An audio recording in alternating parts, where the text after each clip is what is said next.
السلام علیکم ورحمت الله وبرکاته. یو محترم پوښتنه کړې ده د کمیټې په باره کې. یو کمیټې جوړیږي، معنا خو نو ستاسو سر په خلاصیږي، تفصیل به نور نه ورکوم. باید د پیسې سره اچي، بیا قراندازي کوي چې دا ونه وخیږي، هغه ته دا پیسې مثلا ټولې ورکول کیږي. دا د شریعت نظر څخه څنګه دی؟ او بیا محترم د یو عالم میسج هم راواستاوه چې هغه عالم ویلي و چې دا نه دی روا. محترمه یو ماته میسجان د علماو هم راستي، ماته علما د قدر وړ دي. زه د علماو خادم نه بلکې غلام ځان بولم. په دغه مسئله کې چې هر عالم تاسو ته ویلي دي، که د جواز ویلي دي که د نه جواز ویلي دي، نو فقهای کرام وایي امې لره مذهب نسته. څنګه مذهب نسته؟ مذهب خو یو د امام صاحب رحمت الله علیه مذهب دی، زموږ حناف وایي امې به چې عالم ورته وویل د عالم خبره به بس دی عملي کوي. د امې مذهب عالم دی، عالم خو د امام صاحب مذهب دی. نو دلته دا معنا ده چې امې خپله استفاده نشي کولی، د عالم له قوله به ګټه پورته کوي. نو محترمه هر عالم چې تاسو ته مسئله درکړله، بس هغه مسئله تاسو ته د اعتبار وړ ده. تاسې بیا ماته چېرته راځغلوئ چې دا عالم دی وایي ته نو څه کې وایې. علما په ټکر کې مه سره اچوئ. ګوره دا یو فروع دي، جزئیات دي، په دې کې اتفاق د امت نسته. یو داسې اصولي مسائل دي، د ایمان مسائل دي، د عقیدې مسائل دي، په هغو کې د علماو اتفاق دی.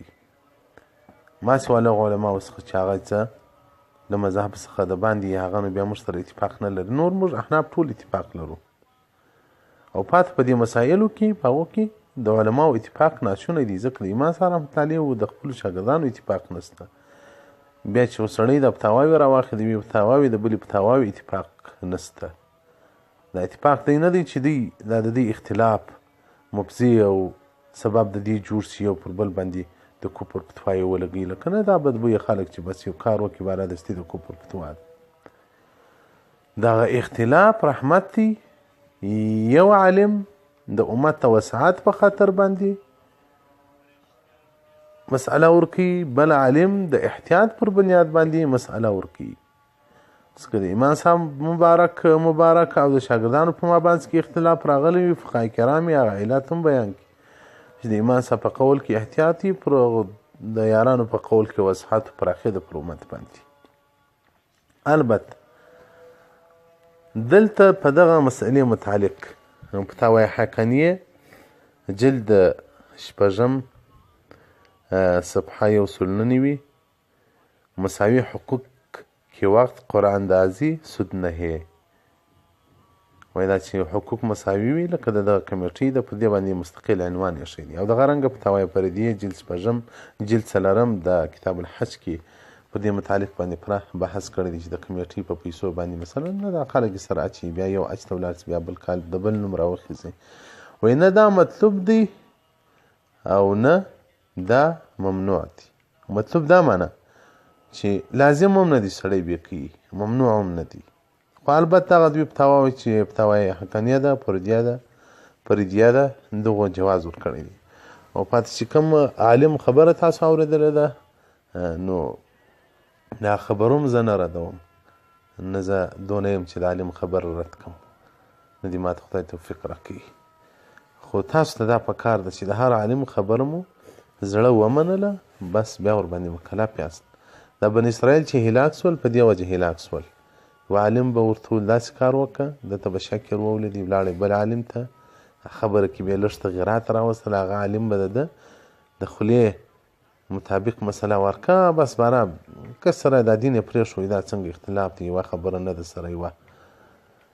نو علما چې دي ستاسو د خولو ترجمانان دي، چې څنګه کوم الفاظ تاسو تر خولو راویستل، علما د هغه مطابق مسله درکوي. دا چې تاسو په خبرو کې تغییر کوئ، یو عالم ته یو ډول څه وایاست، بل ته بل ډول څه وایاست، لار ته د جواز لار ځان ته د جواز لار پیدا کوئ، دا بیا ستاسو ناپوهستیا باندې نازواني ده د علماو سره. نو محترم په دغه مسله کې دغه فتاوی فردیه او حقاني چې کوم بیان وکړی دي زما هم دغه بیان دی چې دا نه مطلوب دی نه ممنوع دی او پاته کوم عالم چې پر دې باندې بحث کړی دی نور مبارک هغه ستاسو پر تعلق لري ځکه رسول الله صلی الله علیه و آله وصحبه وسلم څخه یو روایت دی رسول الله صلی الله علیه وسلم مبارک وایي په کومو شیانو کې چې هغه درک نه درته معلومیږي خپل زړه مبتیک نو خپل داسې زړه له ټولو وسوسو څخه خالي وساته باره فکر وکړه چې د کوم عالم خبره دي زړه ته وولېده بس پر هغه باندې عمل وکړه داسې نو ډېر په زرهاو جزیي مسایل شته چې د علماو په مابینځ کې اتفاق ورباندې نشته خو هغه سبب د دې نه دی چې هغه عالم لا دی هغه نه دی ملا یوه د امت وسعت لپاره قول کړی دی بل د امت د احتیاط لپاره قول کړی دی په دې کې څه مشکل نشته والسلام علیکم ورحمة الله وبرکاته السلام علیکم ورحمة الله وبرکاته محترم پوښتنه کړې ده